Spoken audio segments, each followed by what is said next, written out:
Bienvenue à tous, je suis Louis Cabot, le DGA de Coolroof et je suis très heureux de vous accueillir pour aborder des sujets de décarbonation. Il faut mettre le casque. Vous avez un casque? Ah ben, il faut en prendre un. Sujet de décarbonation avec une innovation qui a un peu plus de 2500 ans. Donc voilà, donc je suis Louis Cabot, je présente Battre chez Gary, qui est notre responsable R&D et innovation chez Coolroof. Donc nous allons voir comment évaluer, appliquer et mesurer pour diminuer la température des bâtiments avec une solution de coolroofing et faire face aux défis économiques, réglementaires, environnementaux et sociaux. Notre conception du coolroofing repose sur une solution extrêmement opérationnelle et totalement tournée vers l'impact. Et les impacts, on en a grand besoin, puisque si on prend juste le sujet de la stratégie nationale bas carbone, aujourd'hui, 2025, on est vraiment sur la trajectoire qui commence à être très contraignante de l'optimisation de 359 millions de mégatonnes d'équivalent CO2 de diminution. Et l'objectif 2030 est très très proche, donc il faut vraiment mettre en œuvre des actions très concrètes pour arriver à l'objectif de zéro émission nette en 2050. Comme vous le savez tous, je redonne quelques chiffres un peu clés. 35% de la consommation d'énergie électrique est responsable de ces émissions. 40 à 45% de la consommation en France et 23% en France et 23% des émissions. Notre idée, c'est de dire que le toit, la cinquième façade, c'est quelque chose qu'on ne regarde pas forcément et vous allez voir que c'est un enjeu important pour diminuer les consommations énergétiques et travailler sur le carbone. Donc c'est vraiment un acteur clé de la transition écologique. Notre solution, elle est avec ça. Je ne sais pas si vous voyez. On est des Bretons, alors on est assez fiers de l'être. Donc ça, c'est une huître sauvage. C'est pas celle que vous trouvez au supermarché. Les huîtres micronisées, c'est ça la solution que nous avons développée. Nous avons développé un revêtement thermoréflectif de haute durabilité. Les tests de laboratoire nous montrent largement plus de 15 ans. Et dans la réalité concrète, on est déjà à plus de 10 ans d'expérience et tout se passe bien. Et on a une garantie décennale d'ailleurs qui nous accompagne sur ces sujets.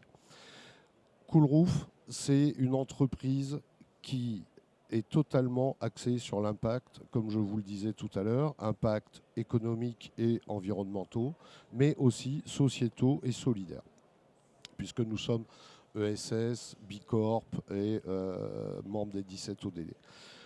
Pour ceux qui ne connaissent pas, le principe du coolroofing, c'est assez simple. C'est l'idée de renvoyer le rayonnement solaire dans l'infrarouge lointain.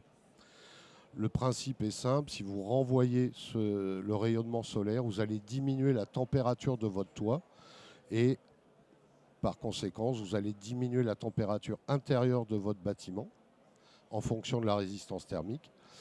Et pour les bâtiments qui sont climatisés, de ce fait, vous allez réduire votre consommation de climatisation, votre besoin de froid, et donc vous allez aussi moins rejeter de gaz perfluorés dans l'atmosphère. Nous avons développé une gamme de produits pour travailler le plus largement possible sur ce sujet. Donc le Coolroof proprement dit, qui est un revêtement liquide que l'on applique sur les toits. Donc vous voyez, sur des membranes bitumineuses notamment. Donc on part de la coquille d'huître et puis on arrive, vous reconnaissez une membrane noire de toit, pour arriver en 3 couches à quelque chose de très très blanc et qui va refléter 90% du rayonnement solaire. Nous travaillons aussi sur les Skydomes. On a développé un autre produit qui s'appelle le Cool Glass, qui permet, avec les mêmes propriétés, de laisser passer la lumière à l'intérieur, mais de renvoyer donc la chaleur dans l'infrarouge lointain. Et puis le Cool Wall, qui est en fait un dérivé du produit pour travailler sur les murs. Ça sert notamment dans les productions d'alcool, dans certaines industries qui ont des problématiques très précises liées au réchauffement de leurs murs. Ça, c'est nos produits. Comme je vous l'ai dit, on a autour développé toute une gamme de services qui sont extrêmement importants pour nous parce que le credo chez Coolroof, c'est toujours la preuve. Donc, BAT dirige 3 laboratoires de recherche. On a un laboratoire évidemment sur la chimie et les matériaux, un laboratoire qui est plus proche d'un BET, donc sur tous les aspects thermiques et la thermodynamie, et puis un laboratoire de recherche sur des éléments de robotique. Alors, ça peut paraître un petit peu bizarre, mais pour garantir la bonne performance de notre produit, il faut le nettoyer tous les ans. Et nettoyer un toit, ça consomme de l'eau potable. Et donc, nous développons un robot qui ne se déclenche que quand il pleut, de manière d'aller au bout de notre démarche de préservation de l'environnement. Donc, dans nos services, on a en amont tout un BET qui va travailler sur des simulations thermiques dynamiques pour prédire l'impact du cool roofing sur le bâtiment. Évidemment, nettoyer, préparer les toits, les instrumenter de manière à pouvoir vérifier que ce qui a été prédit se passe, pouvoir alimenter les SME de nos clients en données qui sont singulières, parce que en général, l'extérieur du bâtiment n'est pas observé par les SME. Évidemment, on monitore la performance intérieure et extérieure pour vérifier l'impact. On a une proposition de financement également et dans la durée de contrat de maintien de la performance, donc ce fameux nettoyage. Donc les enjeux que nous adressons, ils sont bien économiques, l'idée étant de diminuer sa consommation énergétique, d'augmenter la durée de vie des toitures. Si vous laissez une membrane fraîche, elle va moins se dilater et donc elle va durer beaucoup plus longtemps. Pérenniser les équipements de la CVC en réduisant la chaleur.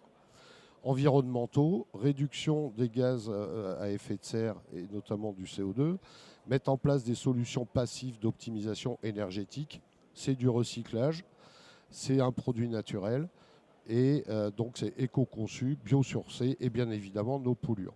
Au niveau des impacts sociétaux, s'il fait plus frais dans un bâtiment, vous travaillez sur la QVT. On s'engage par l'impact social à travers des partenariats avec des associations d'insertion et ça développe donc la marque employeur et l'attractivité de nos clients. Enfin, sur les enjeux réglementaires, ça nous permet de s'aligner sur la stratégie bas carbone 2050, d'atteindre les objectifs du décret tertiaire, que vous connaissez tous certainement. C'est extrêmement efficace pour atteindre ces objectifs. Et enfin, de fournir des données pour ceux qui sont concernés par des rapports extra-comptables, notamment les problèmes de taxonomie européenne, tels que la CSRD. Je vais laisser la parole donc au Dr Batchegari, qui va vous présenter quelques retours d'expérience. Merci Louis pour la première partie. Et merci d'avoir posé les enjeux environnementaux, économiques, réglementaires et sociaux. Donc avant de parler des retours d'expérience, des cas concrets, je voudrais bien vous parler de notre méthodologie, de notre process, sur lequel on se base pour mieux répondre aux besoins de nos clients. Donc, comme vous le savez tous, donc, le cool roof ou le cool wall, donc, de manière générale, les procédés thermoréflectifs, c'est une des solutions passives. Ça peut fonctionner comme ça ne peut pas fonctionner. Donc, nous, on estime que les 4 critères principaux sur lesquels on se base pour prendre de la décision, donc, c'est le type de revêtement, la résistance, donc plus c'est isolé, moins c'est efficace, l'usage du bâtiment et la zone climatique. Donc, chez Coolroof, on maîtrise en fait toute la chaîne de valeur. Donc, en fait, il y a 3 axes principaux. Donc, il y a l'évaluation. Donc, voir l'effet en fait de maîtriser l'impact de cool roof avant d'agir. Il y a l'application et il y a la mesure. Donc la première chose, donc, c'est la visite technique, donc, pour voir déjà si le bâtiment est prêt pour être traité par une de nos solutions. Si oui, on fait une STD, donc une STD par principe dans la science et en ingénierie, c'est le calcul de l'évolution temporelle de l'état thermique d'un système, donc ça peut être un moteur comme ça peut être un bâtiment dans ce cas-là. Donc on fait une STD pour pouvoir simuler l'effet de cool roof sur le comportement thermique et énergétique du bâtiment. Donc si c'est bénéfique, ben on y va. Si c'est pas bénéfique, on va pas. Donc une fois qu'on a pris en fait la décision, on passe à l'instrumentation. Donc si c'est un bâtiment non climatisé, on met en place des capteurs qui mesurent en fait la température pour quantifier en fait l'impact sur le confort thermique. Si c'est climatisé, bah, ça sera là. Pour ce cas-là, ça sera la consommation. Donc il y a la pose ensuite de revêtement. Ensuite, il y a une grosse partie qui concerne en fait la data science, donc tout ce qui est stockage de la data, le traitement de la data et la production du livrable, ce qu'on appelle voilà, un retour d'expérience. Et il y a aussi comme une option pour maintenir en fait les performances thermoréflexives de nos solutions, c'est de l'entretien. Et chez Coolroof, on préconise en fait un passage par an pour maintenir justement ces performances thermoréflexives. Donc pour parler du concret, j'ai pris 3 cas pour les 3 zones climatiques voilà, de la France, donc H1, H2, H3. Donc je commence par H3, usage résidentiel. Donc là on voit très très bien sur la figure qui est à gauche, donc ça concerne la partie extérieure. Donc si on compare donc, en live la température extérieure pour la partie peinte à la partie non peinte, là on voit très bien qu'on pourrait diviser la température extérieure de surface, je précise, par 2. Donc l'impact de cet écart de température sur l'intérieur, là on le voit très très bien sur la figure qui est à droite. On est sur à peu près 4,5 de gain en moyenne avec un maximum qui peut aller jusqu'à 8,2.